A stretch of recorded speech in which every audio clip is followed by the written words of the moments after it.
KKHT wants you to meet three of the classiest guys in real estate. I am Chris Kelso, the maestro of mortgage. I am Rob Cook, the godfather of real estate. And I'm Joe Orsack, the king of credit swing. And together, we're the Real Estate Rat Pack. Much like us, real estate right now is smoking hot. So whether it's buying, selling, or owning, you need to check out the Real Estate Rat Pack. They're here to take your calls and answer your questions live. Call now, 1-800-808-5548. And now, the Real Estate Rat Pack. Yeah. Woo! You know, we have some absolute, as you mentioned, some absolute rock stars. You know, it's a neat show because what we talked about, this show is actually going to be about if you're going to stand up, stand out. Yes, something and we that have you shamelessly stole from Randall Martin. absolutely. Randall, this is 100% on you, buddy. Let me just tell you that. But you know, I had to steal it from him because it was such a great line. So I figured, why not steal that, but also take the ladies that work with him. Absolutely. And so our first one is Amanda Corral. Amanda, how you doing? Good morning. And we were talking earlier this morning about, we actually kind of cut her off in the middle of our conversation, is, you know, that you've been able to distinguish yourself in the marketplace, and you've only been in the business about a couple of years. 2 years. Yeah. And already you're rocking it. So right. Talk about your background, how you got into real estate, and...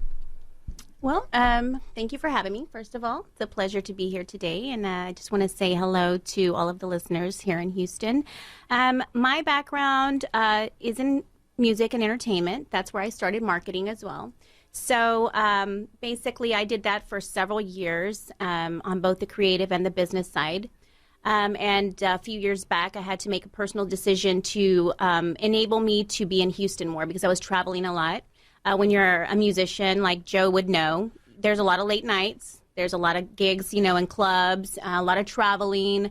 And I have a young daughter. I have a 6-year-old. And so I needed something that was going to enable me to be more home for her. And my mom was in real estate. And she said, Amanda, you know what? Why don't you get your license? I said, you know, that's not a bad idea. I've always been fascinated with architecture. I've always been fascinated with real estate. I watched her coming and going, you know, every morning getting dressed up and, you know, going out there and getting it. And so it inspired me. I said, that's a great idea, even if I do it on just a personal level because I want to get into investment. You know, I'll save on the commissions there for being my own agent, you know, buying and selling. And, you know, I went in to meet with Katie Maxwell. Hello, Katie. I hope you're listening. That's our broker. I'm sure she is. Yes, she is a rock star. Yes, she is a rock star. Katie Maxwell is definitely a rock star. And I met with Katie. That was the first stop for me. And we clicked immediately. And I said, this is where I need to be. I need to be at Antero because this is the perfect fit for my personality. I am very opinionated. I'm very outspoken. I'm very driven, very independent. And I saw all of those qualities in a lot of the agents that were there. It's a little bit of a younger group, but very, very driven. And that's what I loved from the start. So, like I said, being in sales, now I'm, you know, flipping houses. I'm selling houses. Selling houses, it's not a far cry from selling music. You know, so I've been able to market myself because I'm really well, I do really well at dealing with people. You know, in music business and entertainment business, you deal with so many different types of people, so many different types of egos, so many different types of personalities. And you have to know how to adapt to those situations, to those people to get the job done. And it goes hand in hand with real estate. You know, you cannot be too abrasive. You cannot be too aggressive. And one thing that I've learned very, very quickly is you cannot be everything to everybody. So I might be the perfect agent for this seller or this buyer. They love my opinion. They love my style. But I might not for the next person. You know, they might want somebody a little bit more conservative, a little bit more, you know, normal. I'm not normal. I'm not normal. I just derived that you're not normal now. Okay, that's good to know. I gleaned from that. Yes. Real estate people aren't normal. We're not. And they have egos. Yes. Who knew? Yes. But you know, I'll tell you, it's very interesting what you're saying about that, Amanda, because one thing is absolutely true. I mean, I say this all the time is there's a person for everybody, right? Absolutely. Whether it be in a relationship, in business, or a personal relationship, etc. And sometimes the people you think that you're going to best get along with are ones you don't. Right. Some people you think are not going to like my style are the ones who like your style the most. Right. And so it's interesting, and it's good that you've defined that early to know that not everyone is always going to be a prospective client. And I'm okay with that. I think that you have to be from the start okay with rejection. You cannot. I reject that idea. Yeah, well, I rebuke that idea. You cannot get into real estate or any type of sales and feel like I'm going to conquer every single client. Every single deal is going to be mine. It's not going to happen. You're setting yourself up for misery. That's actually a great statement because I a lot of agree. people, they get Yep. rejected 1 or 2 times and they stop. And they say, well, or they'll do something one time that's a marketing idea and it didn't work. And so, that didn't work. And so they stop. And Right. it's repetition and consistency It in absolutely real is. estate. So there's people out there I know listening right now that want to know how you start. Well, it's very in my opinion, it's just something that you have to dive into. You can't look at it as a hobby. You cannot look at it as a side hustle. You have to, if you're going to get into real estate and you want to succeed at real estate, and by no means am I'm not at the pinnacle of where I want to be. I'm just scratching the surface, so I'm really nobody to give advice.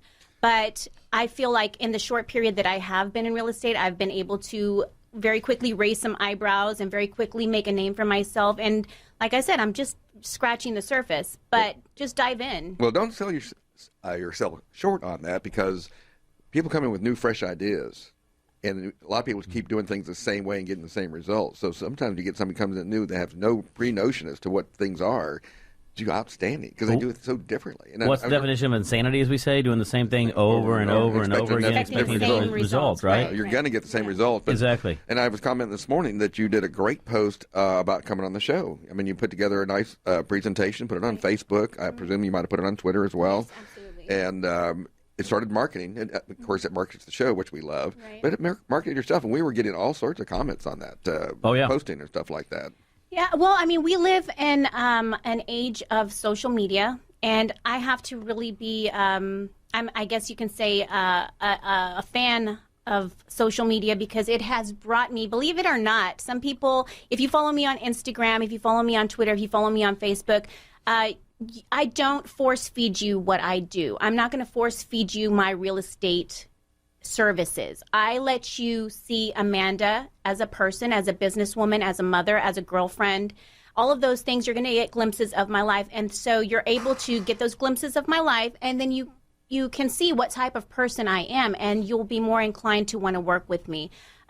Believe it or not, a lot of my nonsense has generated a lot of business for me. A lot. Well, give me an example of that.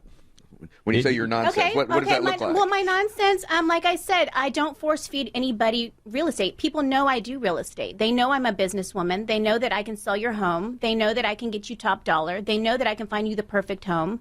But they also need to see aspects of Amanda the brand, Amanda the person, Amanda the mother. And so I'll show you pictures of me with my daughter, interacting with my daughter. I'll show you pictures of me having dinner with my girlfriends. I'll post something random that has absolutely nothing to do with nothing. You might think I'm mad at the time, or you might think, oh, well, she might be going through something at the time. But it's all the layers of Amanda, the brand. And so that in a whole is going to set me apart, you know? I like Amanda who says, hey, don't try to give me any of the spinach taco type stuff. I want the real deal. I want the real stuff. Now, that is cool. Now, you brought in Yes. tacos this morning, Chris. Thank Tell me you. what those are again. Yeah, well, one of the things that we're going back and forth on Facebook, and this is one of the things I love. I'm a foodie. I love eating, and I grew up in Mexico all my life, and so Amanda, same thing. I grew up in Mexico, so a lot of times my taste for pozole and menudo and barbacoa and other things vary a lot from what the typical American taste is. So what was pretty interesting, though, was that she, as Amanda put out there when I said I was bringing breakfast tacos, she said, I want the real stuff also. I don't want any of this stuff that's made of fufu or, the spinach tortilla. I want the real stuff, the flour tortilla, the barbacoa No, with the that salsa Chick-fil-A habanero. stuff, huh? No, we're not doing Taco Cabana. No, we're not doing. No, nothing against it. But you know what? Like Chris mentioned here, we're bicultural. And that is a big part of my business as well. When I originally started at Intero, I was basically approached in the sense like, Amanda, okay, you know what? We have a lot of bicultural clients that, you know, speak English and Spanish. And then we have a lot of high-end buyers as well that only speak Spanish. They come in from Mexico City. They come in from South America. And we think that you're the perfect fit for that type of client. So that's primarily what I deal with. Although I deal with all kinds of people, that is my niche market. And I think that that's really important as an agent to know who is going to be your niche market. You need to know your lane. The phrase we use is get rich in a niche. Exactly. But you got to figure out what that Get rich niche is. So how do you get your first client? Somebody's new, their license, the ink's still wet on their license. How do you get your first client? Well, I guess different strokes for different folks. My first deal that I ever handled was a $1.1 million deal. And that happened just out of pure luck. You know, I just went knocking on some doors and talking to people. Like I said, I'm a talker. I'm, you know, very, very outspoken. I'm not afraid to talk. And I think that's a big deal. You cannot be shy. So I just, you know, I knocked on the door and I started talking to this guy, and he said, you know what, there's a lot of new development in the area. I have a rental property. It's generating some money for us. But you know what, I think it's time to cash in. Let's go ahead and do this. I said, hey, I'm a realtor. Let's do this. You know, and that's how it started, you know, and it's just been a lot of my own, my sphere of influence, my own friends, family, contacts. Like I said, I come from the music world, the entertainment, so I know half of Houston.